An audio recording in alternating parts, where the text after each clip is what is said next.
Stop, you're gonna hurt yourself. I don't have anything better to do, you dumb fuck! You wanna touch me? Get the fuck in the cell. Oh my god.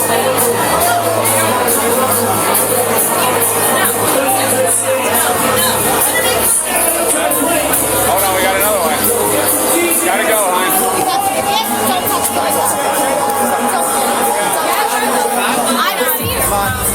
You tried to walk past them. They're not letting you in. Have a nice night. We're going on the back. Don't touch me. There you go. Put your other arm. I'll call the cops on you, you idiot. I am a cop. Yeah, you You can let go. I got both. use the power, you idiot. Got a grip. Really? Yes. So you guys have better stuff to do? Don't touch me. Please let go of me. I don't want you touching me. Honestly, I think you're gross. Right now, you're my responsibility. But I think you're gross. I'm okay with that. I think you're gross. 5'1" has a female once. All of you are gross. So you guys have better stuff to do? Stand by. No? Nothing better to do? 6'5" has a 41. Nothing better to do? Huh? I'll be coming to headquarters. Nothing better to do? Should be nothing I'm back not there. getting in unless I'm aware. You have to get in, hon. Stop. Stop. Stop. Stop. Stop. Stop. Stop. Right? You're just gonna get another charge. I don't care. It's not worth Let's it. spray me. I don't It's care. not worth it. I don't care. I'm not Get gonna up. Alright.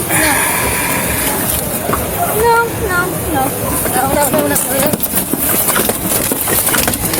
You fucking idiots. If you get her feet back in on the side, You fucking idiots. 3 months, but a girl with a stop, dude. Watch kick. Got her.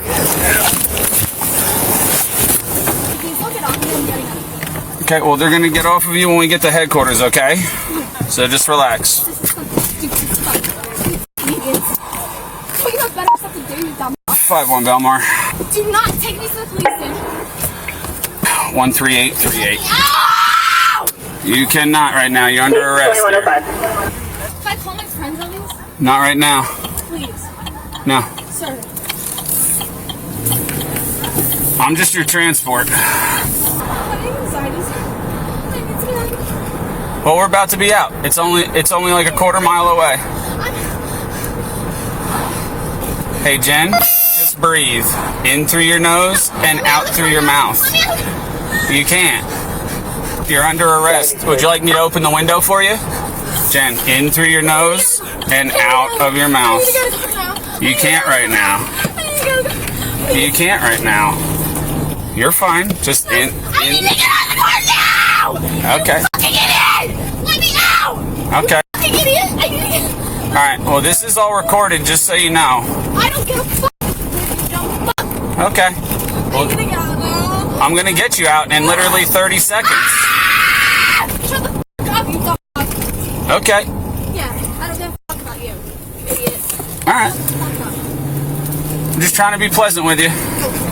Okay.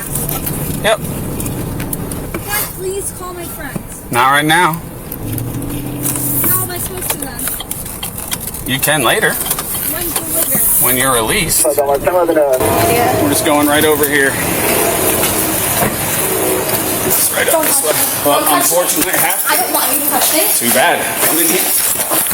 Stop, please. No. Fucking idiot, don't touch me. I don't want to touch. Then walk on your own. I just have to get your purse off, okay? I don't care. It's hooked onto me, idiot. Can I go home? Nope. Why don't you take a seat and take a breath? Okay. I actually need to go home now. Okay, well, I'm you having need- anxiety attacks and I want the lawyers here. Okay. Lawyers now! You're not going Don't home. touch Have me. a seat. Then have a seat. I don't And care. act right. No. You can just go right in the cell. No. Come on. Stop. Stop. Okay, just Make sure there's nothing in her pockets. Thank you. No one Nothing touched there. me. slow. Don't start. I can't go Don't. home. You gotta pop your shoes off here. What are you doing? I'm not. What's her name? Stop. You're gonna hurt yourself. I don't care. Stop on my foot one more time. It's so stupid that I'm You here. just kick your shoes off, No, please. I want to go home. I'm not. Can you get my shoes off, you idiot? Alright. Thank you. All right, come on, Jen. Hold on, I gotta get this thing out of my pocket. Let's go to Let's go to the cell. I'm not moving. Everything good? Okay, well, we can help you, but I would much rather you walk on your own. All right, Jim. We're gonna pick you up. All right. Stand up, nice and easy. Okay. Right there. No. I don't want her bracelet to break. I want these off, and I want to go home. Okay, well, stomping on my foot and kicking your legs around is not going to change that. I wasn't doing anything wrong, you idiots! Actually, you were. I wasn't. That's the thing, like, I literally wasn't. All right, Stop. Stop. You fucking idiot. Don't let her kick you. I'm not doing it. I'm not going. You know what? Stop. Take these off of me now. You got her legs out? You need to stop, okay? You want to go home? Then stop. And just listen to what we say. Let me go home! Stop kicking. So you guys have better stuff to do, you idiots! Well- Go arrest somebody that's doing something bad! You fucking idiots! Well, now you got her attention, so you gotta... No! You fucking idiots! So you have anything better to do, you dumb f***s! Ow! Ah! Stop. Jen, if you Jen, walk... stop. Okay, you're making it hurt. It hurts! Stop. It hurts! You guys are hurting me! Yep. You guys are hurting me! Ow! Ow! Ow! You fucking dumb f***s! Jen, let me get those off you. No! Let me just get the cuffs on. Stay right there. Stay right there. I'm gonna actually, you guys have a big lawsuit coming, you fucking guys. Okie dokie. Best of luck to you. Best of luck to you. What's your name? I'm Patrolman Lieb. Lee, what's your name? From the boyfriend? Okay. My lawyers will be calling you soon. Okay, just have a seat. We'll be right with you. Don't fucking do it. Fucking Don't fucking do it. Okay, well, You're now you fucking definitely disgusting. catch some You charge. pigs. Definitely You catch. pigs. Back up. Oh, you wanna touch me? Oh, you wanna touch me? Get the f*** in the cell. You crazy? You punch me like that? You wanna punch me? You fucking dick? Hey, roll hair. Cool. And no water's allowed? We don't have any other water right now. That's crazy. I'll look for a cup here in a second, but I have paperwork to do everything else, okay? Yeah, that's fair. So as soon as I'm you're- parched and I need water now. Okay, well, this isn't the Hilton. Don't care. Okay. Didn't ask. Would you like to keep acting like this and stay till 6 in the morning, or be released when your father gets here? I didn't ask you to call my dad. I didn't. I never called your dad. I don't even know how they found out, but I spoke to Mom on the phone. She said your dad's on the way. As long as you're fine, I'll release you to him, okay? Yeah. All right. Okay, can I have a cup of water? If I can find a cup, absolutely. Cool. Okay? Hey, how you doing? Hey, good. I'm Patrolman Lee. Nice to meet you. Nice to meet you. You're Jenna's dad? Yes. Right. It might be a while. She still ain't acting right. So, she still wants to demand water like this is the Hilton. She's still screaming at us, calling us names. So, I mean, I'm not really in the practice of getting disrespected and then just letting somebody go early. So, I know you came down here. I'll give her a shot for another 20 minutes or so. And then if she's fine, we'll get her out to you, okay? What did she do, if you don't mind me asking? I mean, I can't really tell you. She's an adult. She's 24, but she's got some charges. So there'll be a court date. I'll make sure she has all the paperwork when she leaves. But, yeah, her conduct has not been wonderful. So, Does she know I'm here? yeah, no, I let her know. Okay. Yeah, I mean, she's been accosting us over water, which I gave her a cup of water before, and she just wants more and more, and tell my dad and this and that, and, okay. Unfortunately, Can I see her? no, not right now. Like, we can't let civilians back in there. I apologize. That's All right. No, I mean, I get it. She's safe. She's in the cell. She's not, harmed or anything like that. Right. But her actions right now are completely just ridiculous. So, oh, all right. We got. Oh, hold on. Yeah. Just make a right once you go out the door. Right this way. And then just, no, not this one, all the way down. And then just make a right in here. Alright, you toss your sneakers on. Oh, what? They've been here for like 2 hours? When I didn't have any water, right? It was a far drink, the water fountain. Here's all your property. Where's my phone? You didn't have your phone with you. Let's see. Charges, there's noise, interference with business, defiant trespass, assault, and resisting. The court date, I'll circle on here for you. It's going to be June 12th at 9 a.m. What's that? What do y'all get charged with? As far as what? You guys actually kept me in there. Okay. You sent me water. I got you water. Yeah, after how long I'm asking? Do you have that on video? Sure. Cool. Can I have that tape? No, you can't. You'll have to ask for it. Cool. I'm gonna call. Okay. But your dad's out in the lobby. I got your charges right here. Just June 12th, 9 a.m. And then I would just also contact the court. Make sure nothing changed with the court date or anything like that, okay? Are you proud of yourself? For? Making a big arrest? I didn't arrest you.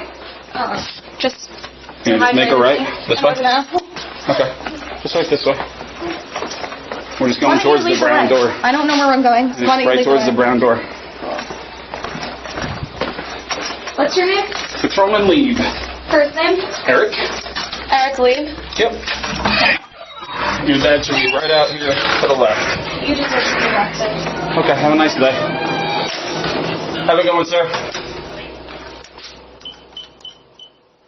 Hey, step away from that camera now. I need your ID. In a public park filming ducks. That's legal. Am I being detained? You're acting suspicious. Last chance. ID now. No reasonable suspicion, no ID You required. keep talking like that, you're going in cuffs. You touch me, this becomes a federal case and you know it.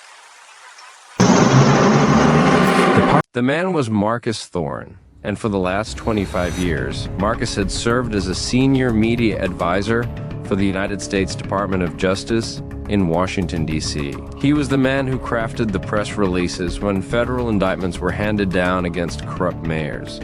He was the strategist who managed the optics for civil rights investigations into police departments across the Deep South. He didn't just know the law, he shaped how the American public understood it. And on this particular Tuesday, he was on vacation visiting his elderly mother and trying to capture footage of a rare migrating mallard he had spotted the day before.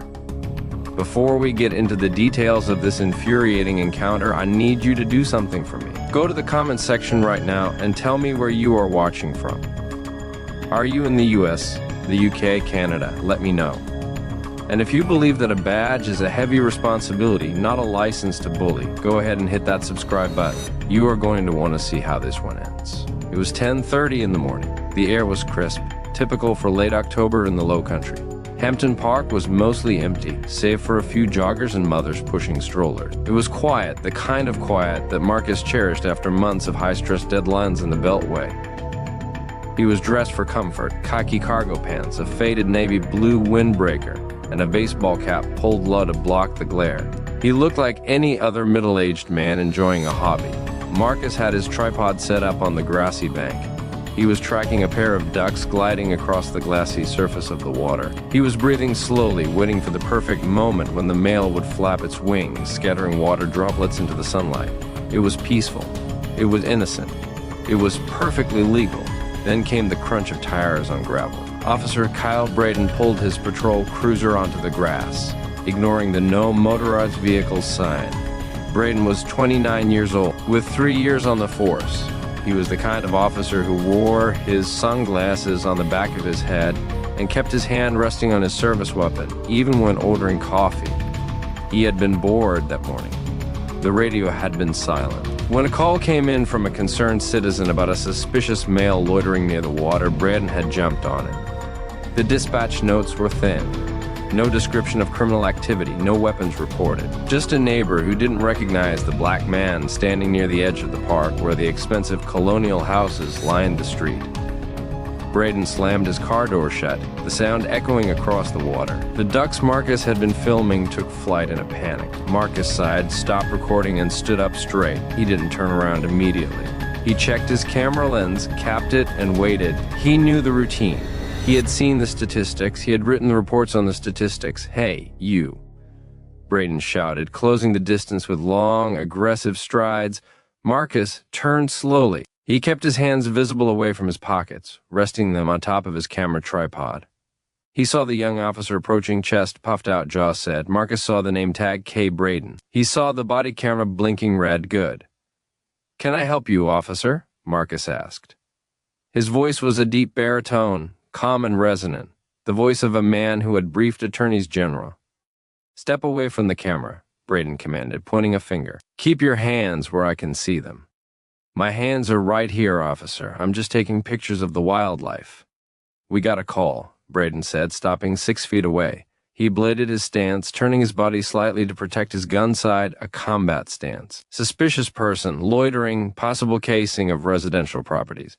Marcus looked at the houses, which were a good 100 YD away across the street and a line of oak trees.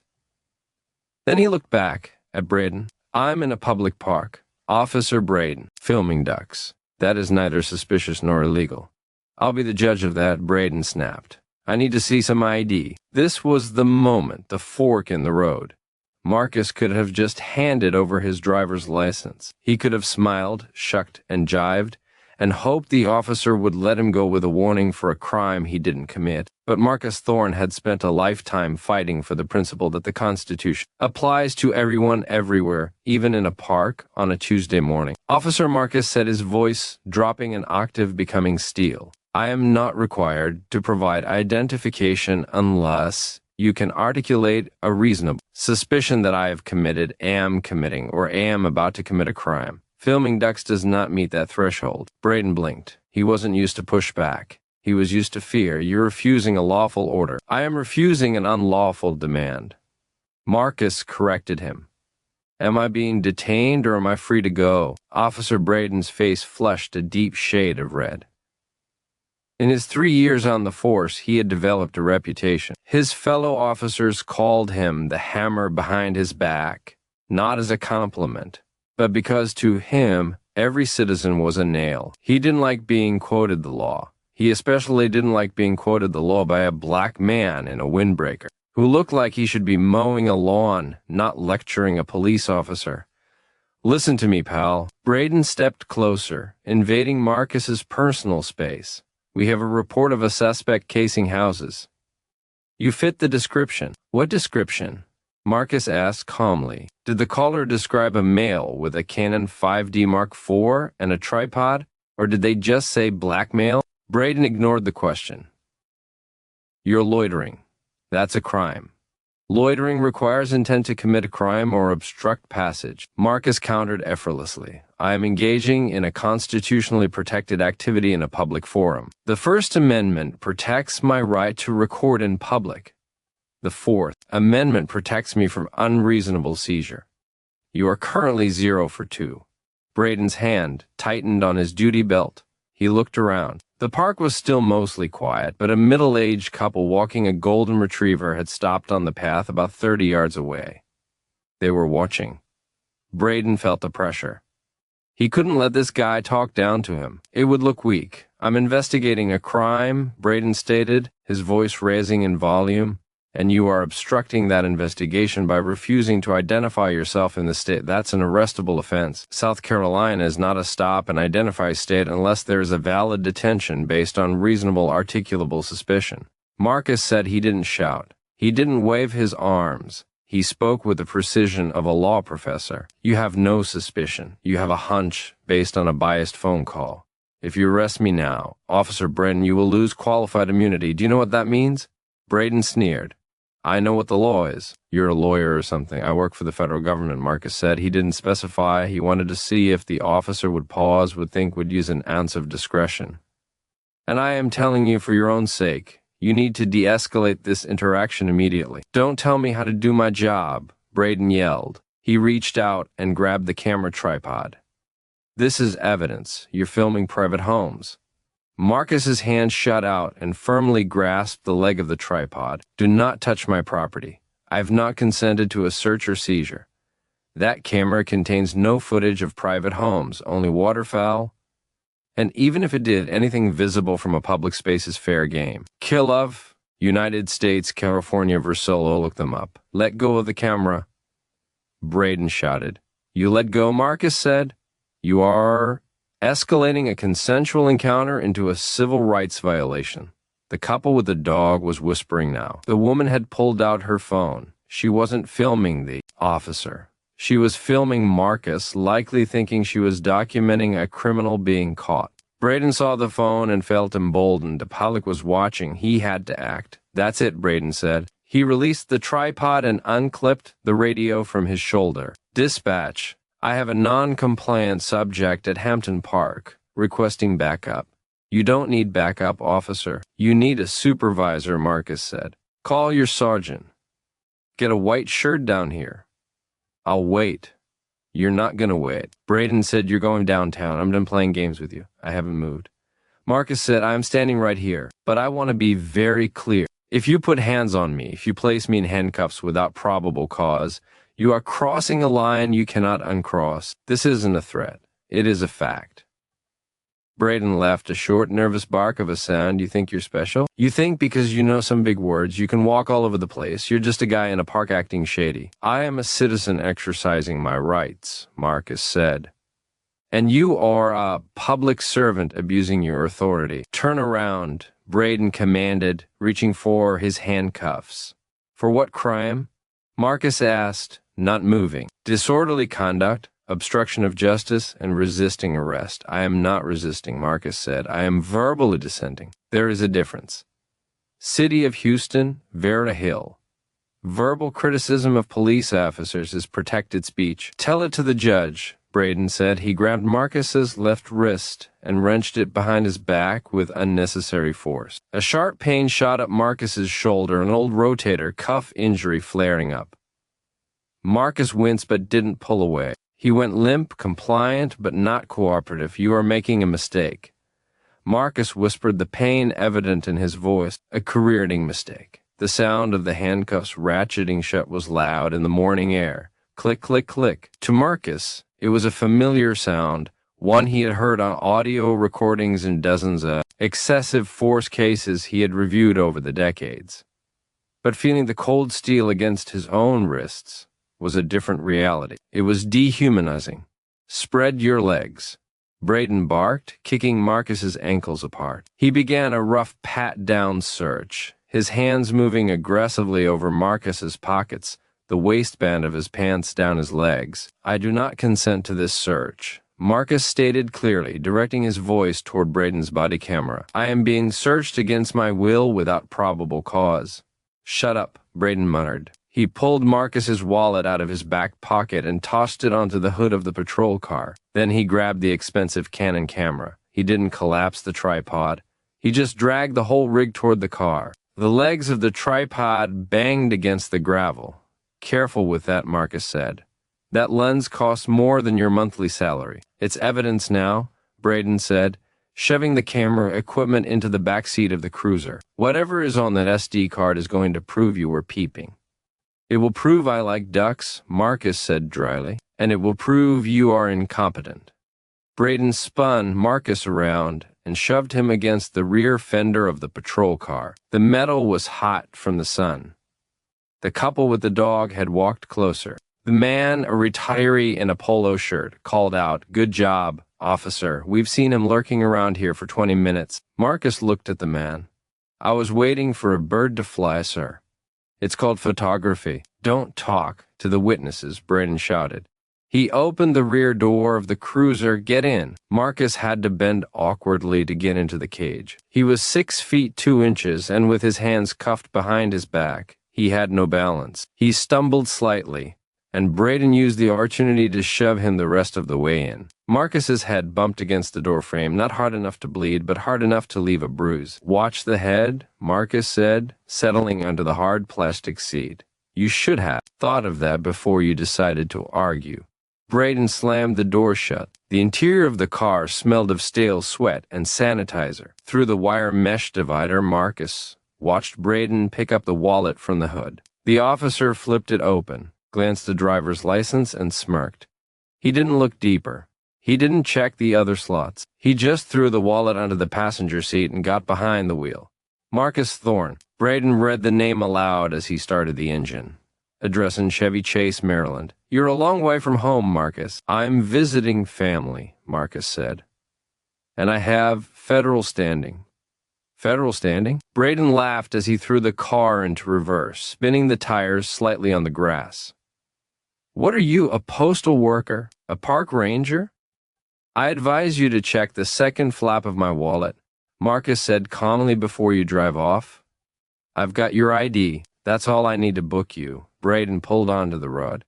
You can tell your story to the magistrate. Officer Braden, Marcus said, his voice deadly serious.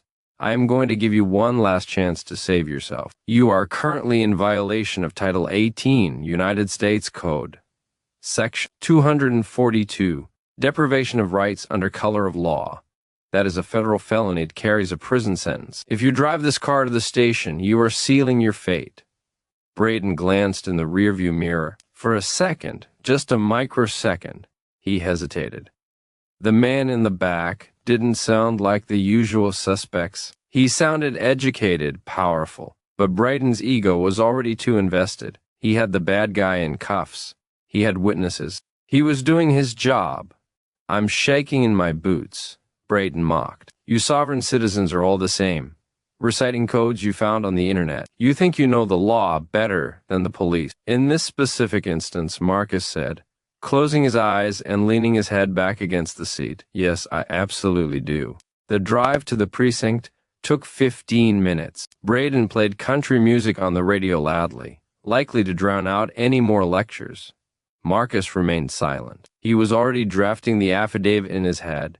He was memorizing the timestamps. He was noting that Braden was speeding doing 55 in a 35 zone without lights or sirens. He was cataloging every single policy violation. When they pulled into the sally port of the police station, the heavy metal door rolled down behind them, sealing them in. The darkness of the garage felt final. Braden killed the engine. End of the line, Marcus, Braden said. No, Marcus replied softly. This is just the beginning. The precinct was busy. Phones were ringing. Officers were walking briskly with paperwork. And the smell of old coffee permeated the air. Braden marched Marcus through the double doors, gripping his arm tightly. He wanted everyone to see. He had brought in a catch. They approached the booking desk. Sergeant Miller was on duty. Miller was 56 years old, a relic of the old school, but a man who had survived 25 years by being careful, fair, and observant. He had gray hair cropped close and reading glasses perched on the end of his nose. He looked up from his computer as Braden approached. What do we have here, Braden? Miller asked, his voice growly. He looked at Marcus. He saw a man in expensive hiking clothes, calm, composed, not struggling. He saw the intelligent eyes watching everything. Miller's gut tightened. This didn't look like a vagrant. Disorderly obstruction and loitering, Braden announced proudly. Guy was casing houses over by the park.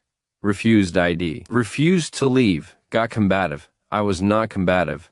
Marcus said I was articulate. Miller looked at Marcus, then back at Braden. Combative? Verballing? Braden clarified. Argued with everything I said. Tried to tell me how to do my job. Miller sighed. He hated contempt of cop arrests. They were messy. They rarely stuck. Did you get ID? Yeah, eventually. Had to fish it out of his pocket after I cuffed him. Braden slapped Marcus's wallet onto the high counter. Out of state Maryland. Miller picked up the wallet. It was high-quality, genuine leather, worn smooth. He opened it.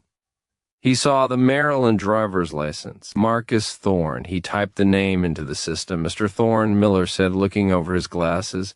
You have any warrants? I do not, Marcus replied. I have a top-secret security clearance and a pristine record. Braden scoffed. Yeah, okay, and I'm the police commissioner.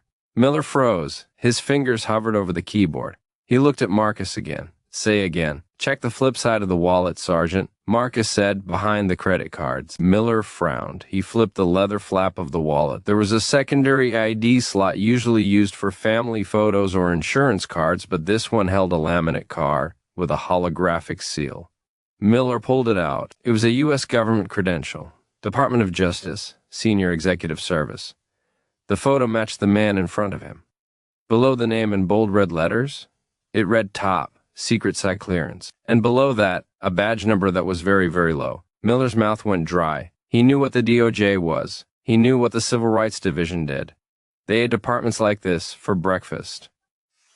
Braden, Miller said, his voice barely a whisper. Yes, Sarge. Start the paperwork. Braden, shut up, Miller hissed. He looked up at the young officer with eyes wide with panic. Where did you arrest him? Hampton Park, like I said. What was he doing exactly? Filming. Just filming. He said it was ducks. But you arrested a senior advisor for the U.S. Department of Justice for filming ducks. Miller's voice rose to a shout on the last word. The squad room went silent. Two detectives at a nearby desk stopped talking. A clerk froze mid-step. Braden looked confused. Department of what? Justice? You idiot. Miller slammed the credentials onto the counter. The feds, the people who prosecute police officers. Braden looked at the card. He looked at the seal. He looked at Marcus. The arrogance drained out of his face like water from a cracked bucket. He went pale. I thought it was fake, Braden stammered, though he hadn't even seen it. I told you to check, Marcus said. His voice echoed in the silent room. I told you to call a supervisor. I told you that you were making a mistake. Miller stood up. Take those cuffs off now. But the paperwork? Braden mumbled. There's no paperwork. Miller roared. Get the cuffs off him before we all get sued into the Stone Age. Braden fumbled for his keys. His hands were shaking. He dropped the keys once, picking them up with trembling fingers. He moved behind Marcus and unlocked the cuffs. Marcus brought his hands forward. He rubbed his wrists.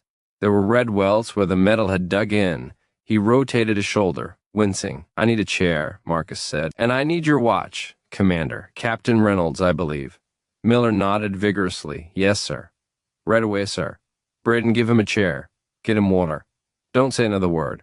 Miller grabbed the phone and dialed a number. Captain, you need to come downstairs now. No, it can't wait. We have a situation. A catastrophic situation. Captain Reynolds arrived in the booking area 3 minutes later. He was a tall man, 50, with a military haircut and the tired eyes of a man who spent his life managing crisis. He saw Marcus sitting in a plastic chair, rubbing his wrists. He saw Braden standing in the corner looking like a child who had broken a priceless vase. He saw the federal credentials on the counter. Reynolds didn't ask Braden what happened. He walked straight to Marcus. Mr. Thorne, Reynolds said, extending a hand. I'm Captain Reynolds. I am incredibly sorry for this misunderstanding. Marcus didn't shake the hand. He looked at it, then up at Reynolds. This wasn't a misunderstanding, Captain. A misunderstanding is when you order a burger and get a salad. This was an unlawful deprivation of liberty, an assault, and a fourth amendment violation committed by an officer who evidently slept through his constitutional law training. Reynolds retracted his hand. He knew better than to argue. I understand you're upset. I am not upset, Marcus said calmly. I am Lagus. There is a difference. Mr. Thorne, we can release you immediately. We will wipe the arrest record. It never happened. You can walk out of here right now. No. Marcus said, I'm not walking anywhere just yet. Not until I have assurances. Assurances? I want the body camera footage. Marcus said, I want Officer Braden's camera and the dash cam from his vehicle. I want the data pulled and preserved on a separate hard drive right now in front of me. I want a master copy burned to a disk for me to take. I can't do that, Reynolds said. That's internal police property. You'll have to file a FOIA request. Marcus leaned forward. Captain, let me explain how tomorrow is going to go. If I don't walk out of here with that footage, I am going to make one phone call to the Assistant Attorney General for the Civil Rights Division. By noon tomorrow, this department will be swarming with FBI agents. They will seize your servers. They will seize your emails. They will open a pattern or practice investigation that will keep you in federal court for the next 10 years. Or you can give me the footage. I can sue the city civilly, and we can leave the Department of Justice out of it for the moment. Your choice. Reynolds stared at him. He knew who Marcus was now. He had Googled him upstairs. This wasn't a bluff. This was a man who had lunch with senators. Miller, Reynolds barked. Get the tech guy down here, pull the footage. Yes, sir. Braden spoke up from the corner, his voice small. Captain, he was loitering. The witnesses. Shut your mouth, Braden, Reynolds said, without turning around. Go to my office. Put your gun and your badge on my desk. You're on administrative leave effective immediately. But go. Reynolds shouted. Braden slink-taked away his head. Down. The other officers in the room avoided his gaze. He was a dead man walking. 10 minutes later, a nervous technician came down with a laptop. He connected it to Braden's body camera docking station. Marcus watched the screen. He watched the upload bar. I want the audit trail too, Marcus said. To prove nothing was deleted. Yes, sir, the text said. While they waited, Marcus stood up. I want my property returned. My camera, my tripod. If there is a scratch on that lens, I'm adding it to the claim. Miller ran out to the patrol car. He returned a moment later carrying the gear with both hands, treating it like a bomb that might explode. He set it gently on the counter. Marcus inspected it. He checked the lens. He checked the SD card. Everything seemed intact. The footage is ready, sir, the tech said, handing Marcus a USB drive. Marcus took it. He put it in his pocket. He looked at Reynolds. You have a problem in this department, Captain. Marcus said, Officer Braden didn't just wake up today and decide to violate the Constitution. He felt comfortable doing it. He felt empowered. That's on you. That's on your leadership. We will handle it, Reynolds said stiffly. The courts will handle it, Marcus corrected. I'll see you at the deposition. Marcus picked up his camera gear. He walked out of the station, past the staring officers, out the double doors, and into the bright afternoon sun. He pulled his phone out of his pocket. He had one call to make. Hello, a voice answered. It was his personal attorney, a shark named David Sterling, who operated out of Atlanta. David, Marcus said, clear your schedule. I have a case for you, and it's a big one. The lawsuit was filed 4 days later. Thorne v. the City of Charleston et al. It was 40 pages of blistering legal prose. It cited Terry v. Ohio, Delaware versus Prowse, and a dozen other Supreme Court precedents. It accused Officer Braden of unlawful detainment, false arrest, excessive force, and malicious prosecution. It accused the city of failure to train and failure to supervise. But the real bomb dropped when Marcus released the footage. He didn't give it to the local news. He posted it on his own social media with a simple caption, "This is what happened to me. Imagine what happens to those who can't fight back." The video went viral in hours. The contrast was stark. The calm, articulate black man simply trying to film nature, and the aggressive young white officer escalating the situation at every turn. The internet exploded. He tried to warn him. He literally cited the code. The moment the cop realizes he arrested a Fed, priceless. Why do they always hate cameras? The comment section was a firestorm, but it wasn't just internet noise. The video made it to CNN, MSNBC, and Fox News. The phrase, "Do you know who I am?" was usually the mark of an entitled jerk. In this case, it was the righteous question of a man who actually held the power to fix the system. The Department of Justice officially announced an investigation 2 weeks later. It wasn't just about Marcus. Marcus had used his connections to pull the data. It turned out Braden had a history. He had 18 complaints in 3 years. Excessive force, rude conduct, racial profiling. All of them had been dismissed by Internal Affairs as unfounded. Now, the DOJ was reviewing all of them. And they were reviewing the supervisors who signed off on them. Captain Reynolds was forced into early retirement. The chief of police issued a public apology, but it was too little too late. Officer Kyle Braden was fired. The termination letter was swift and brutal. It cited gross incompetence, violation of civil rights, and conduct unbecoming. The police union, usually quick to defend their own, stayed silent. The video was indefensible. Braden tried to appeal, but his lawyer told him to save his money. He was done. The settlement negotiations with the city were short. The city attorney watched the video once, looked at the federal lawsuit, asked how much Marcus settled for $450,000. It wasn't about the money for him. He earned a good salary. He didn't buy a new car. He didn't go on a vacation. He took the check, endorsed it, and signed it over to a nonprofit organization called the First Amendment Audit Project, a group that provided legal defense funds for citizens arrested for filming police. Use this, Marcus told the director of the nonprofit. Train people. Buy them cameras, teach them the law, make sure the next Kyle. Braden thinks twice. 6 months later, Marcus returned to Hampton Park. It was spring now. The ALS were in bloom, exploding in pinks and whites. The air was warm. Marcus set up his tripod in the exact same spot. He mounted his camera. He adjusted the focus. The ducks were there. A new generation of mallards paddling in the water. A police car rolled slowly down the path. It wasn't a sedan this time. It was a smaller cart used for park patrol. The officer driving was an older woman, black, with a kind face. She saw Marcus. She saw the camera. She stopped the cart. Marcus tensed up. He instinctively reached for his phone to record audio. He watched her. The officer got out. She didn't put her hand on her gun. She walked over slowly, smiling. "Mr. Thorne?" she asked. "Yes," Marcus said. "I'm Officer Williams," she said. "I just wanted to say good morning." "Good morning, officer." She looked at the ducks. "Get any good shots today?" "A few," Marcus said. "Good," she said. She hesitated, then looked him in the eye. "We had a training session last week, mandatory, for the whole department. We watched your video. We spent 4 hours breaking down the case law you cited." Marcus nodded.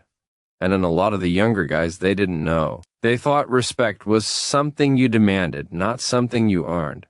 They're learning. It's slow, but they're learning. "That's good to hear," Marcus said. "I just wanted to thank you," she said, "for holding the line. It makes it easier for the good ones among us to do our jobs when the bad ones are cleared out."